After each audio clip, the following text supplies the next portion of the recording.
वो सब करिए जिससे आज के उत्सव की शोभा बढ़ जाए।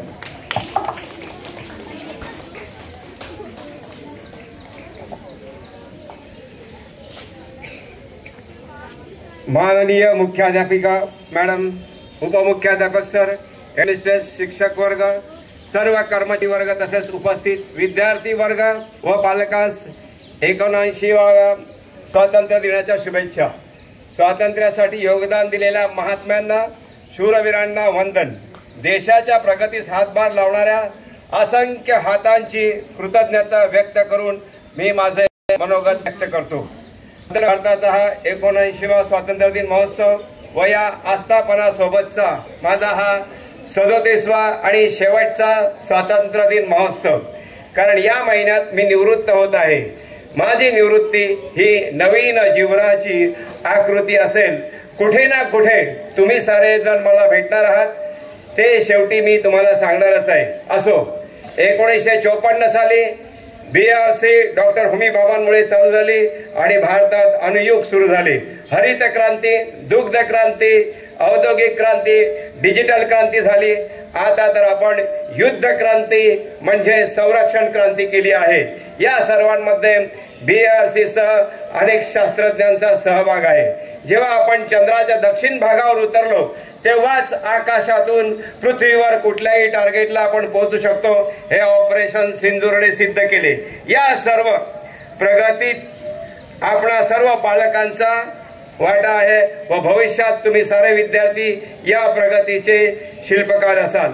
या स्वातंत्र्य दिनानिमित्त AES ने मला 1988 ते 2025 पर्यंत काय दिले ते मी काय करू शकलो याचा लेखालोखा जरा करतो। 1988 पूर्वी मी मुंबईतील व्हिक्टोरिया मिल मध्ये टेक्सटाईल इंजिनियर सुपरवायझर होतो। तसेच स्वतःचे 500 विद्यार्थी असलेला शिल्पकार क्लास होता। 1988 साली जीवन विद्या चक्र फिरले आणि सद्गुरू श्री वामनराव पै यांच्या आशीर्वादाने व आई वडिलांच्या पुण्याईने मुंबई ज्युनियर कॉलेज येथे रुजू झालो। गजबजलेल्या जीवनातून निसर्गरम्य शांत परिसरात आलो। एक नवी दिशा मिळाली। MA इन मराठी आणि BEd तेथेच पूर्ण केले। शिक्षकी पेचा सहज ढकलला गेलो आणि AEGC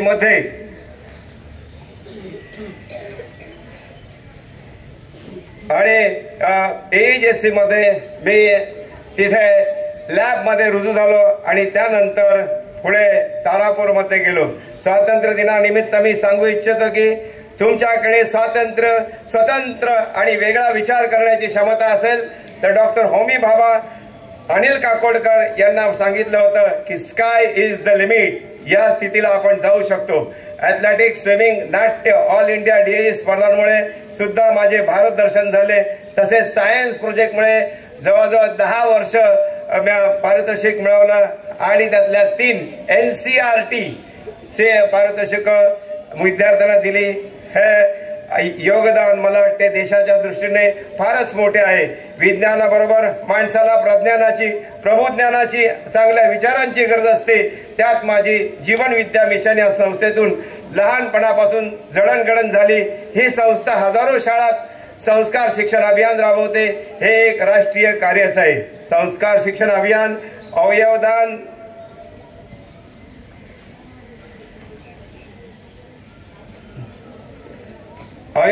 अभियान असे अनेक कृतिशील उपक्रम आम्ही राबवत असतो।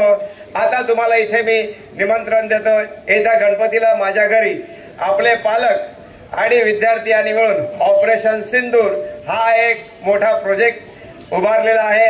तर हा इलेक्ट्रॉनिकली ऑपरेटेड आहे। तर मी रिटायर झाल्यानंतर माझ्या घरी सर्वांना या गणपतीत आपल्याला निमंत्रण आहे।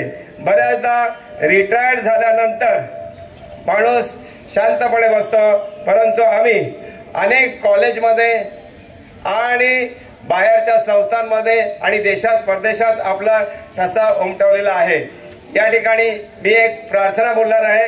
माझ्याबरोबर आपण ती म्हणायची, हे ईश्वरा सर्वांना चांगली बुद्धी दे, आरोग्य दे, सर्वांना सुखात आनंदात ऐश्वर्यात ठेव।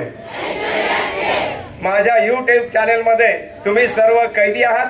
गेल्या 12 वर्षातील तिथले तुमचे फोटो व्हिडिओ माझ्याकडे आहेत. त्याची लिंकही मी तुम्हाला लवकर देणार आहे. तेव्हा अशा याच्यामध्ये पुढे काही मला विचारतात पुढे काय. पुढे आपण सतत भेटणारच आहोत, कारण ज्या ज्या ठिकाणी शाळा असतील त्या त्या ठिकाणी मी असेल. तुम्ही इंजिनिअरिंगला जाल त्यावेळी जीवन विद्या हा ऑप्शनल सब्जेक्ट असेल आणि त्या तो मी शिकवायला येईल. ज्या ठिकाणी तुम्ही एखाद्या कंपनीमध्ये मॅनेजर झालात तर निश्चितपणे त्या मॅनेजमेंटसाठी मी काहीतरी कार्यक्रम घेऊन येईल एवढं सांगतो. आणि चुकून आणि चुकीमुळे जर एखाद्या वेळी जेलमध्ये गेलात तर आम्ही काउन्सिलर पण आहोत. त्यामुळे आपली भेट सतत या महाराष्ट्राच्या बाहेर होणार आहे. स्वातंत्र्य दिनानिमित्त हे माझे स्वातंत्र्य, तुम्हालाही स्वातंत्र्य हवे असेल तर बरोबर या. जय हिंद, जय महाराष्ट्र, जय भारत. धन्यवाद सर, आपके शब्द हम सभी के लिए प्रेरणादायक और दिशा निर्देशक थे.